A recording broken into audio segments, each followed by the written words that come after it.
Hi, we just released Season 3 of our Aimlabs benchmarks. It has 18 new scenarios that you can use to test and train your aim for any game. In Season 3, we've introduced 3 new subcategories on top of the 6 you'd know from previous seasons. I'll walk you through all of the categories and scenarios, how the ranks work, and how to use the Voltaic App to track your scores.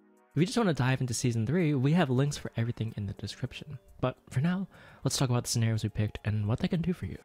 Starting with our dynamic clicking scenarios. Dynamic clicking involves moving targets that are killed in a single hit.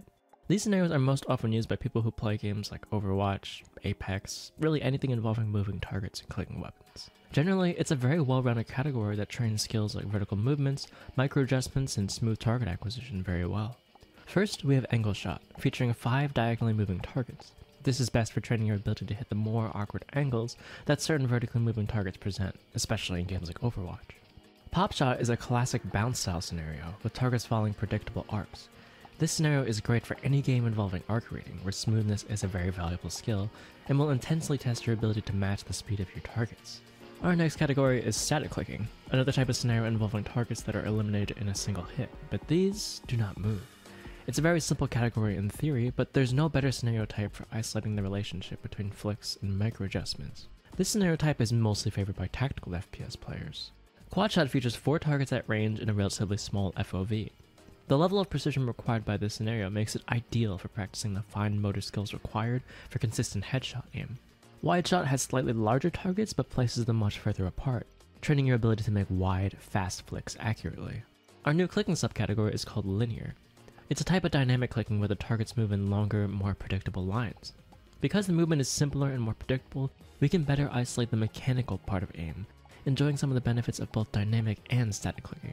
Frogshot targets vertical movement for games like Overwatch, where you have characters who have movement abilities that make them follow a fairly set path. Floatshot is more geared towards TAC FPS, involving targets that primarily move along the horizontal plane, which should prepare you nicely to headshot enemies who swing you.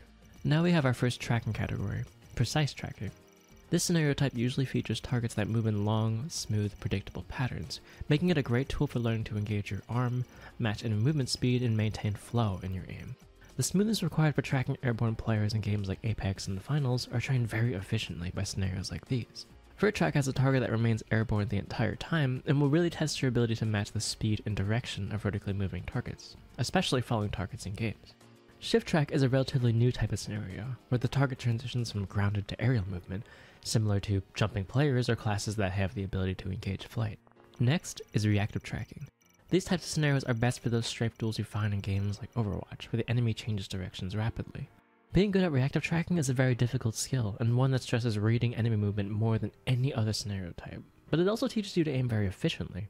Your micro adjustments have to be fast and precise to get back on target after a directional change, but you still need to be smooth in doing so, or else you'll find yourself overshooting a lot in game. JetTrack is the airborne style of reactive tracking, where you have to be able to react to the enemy moving in any possible direction. Not only is it great for games like Overwatch, where you actually have these radically moving airborne targets, but it's also just insanely efficient at targeting all of those aiming skills mentioned previously. QuakeTrack is the grounded variant of this category, featuring a target that will strafe around you, similar to tracking duels in any high time to kill game. The new tracking category for Season 3 is control tracking. It's a type of scenario that will challenge your well-roundedness, with its demand for quick reactions to directional changes and strong muscle control to match the speed of a fast-moving target.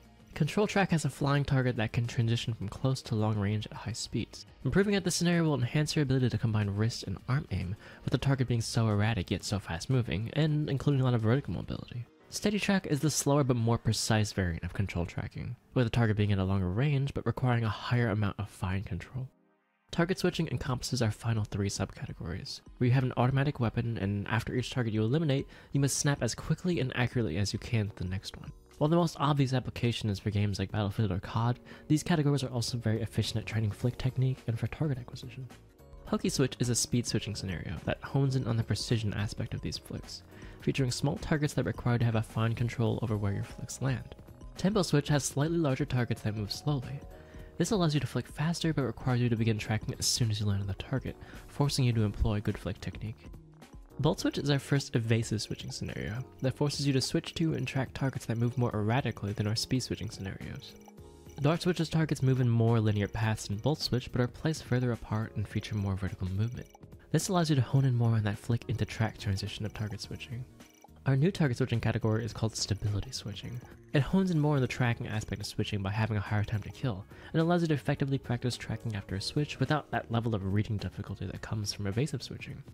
Smoothswitch is similar to Boltswitch but has a larger playfield and targets with slightly more HP. This will let you hone in on arm-based flicks that lead into smooth tracking. Leapswitch features many targets that follow an arc-based trajectory. This makes it very productive for training the ability to acquire and switch to targets that follow this sort of path in games like the finals. But that's all the scenarios we picked up for Season 3. Let's talk about the ranks and how they work. We have 3 difficulties of scenarios for you to try: Novice, Intermediate, and Advanced, with each following difficulty having smaller or faster targets. Each of these has 4 ranks within them that you can achieve based on your scores in those scenarios. On top of your scenario-specific ranks, you also get an overall rank. Only your best score on any given subcategory will count towards this rank, and your total performance across each of the subcategories will determine your final rank. We use a system called Energy, which lets your standout scores have a bigger impact on your overall rank, rather than simply meeting the score requirements for a given rank. For example, let's say you're going for Diamond overall, but you're insane at static clicking, and you get a Master score. You would only need a few other Diamond scores in order to get Diamond overall, instead of having to get a Diamond score on all of the benchmarks. You will also get rewarded for being significantly over the threshold for a rank, even if both scores are technically classified as Diamond still. You can automatically update and track your scores and ranks on our website, app.voltaic.gg. Just enter in your username, navigate to the difficulty you're currently progressing on, and your scores will be there, along with whatever rank those scores result in. You can also press the play button next to the scenarios to open up the scenario in Aimlabs. Happy grinding, and join the Voltaic Discord if you have any additional questions.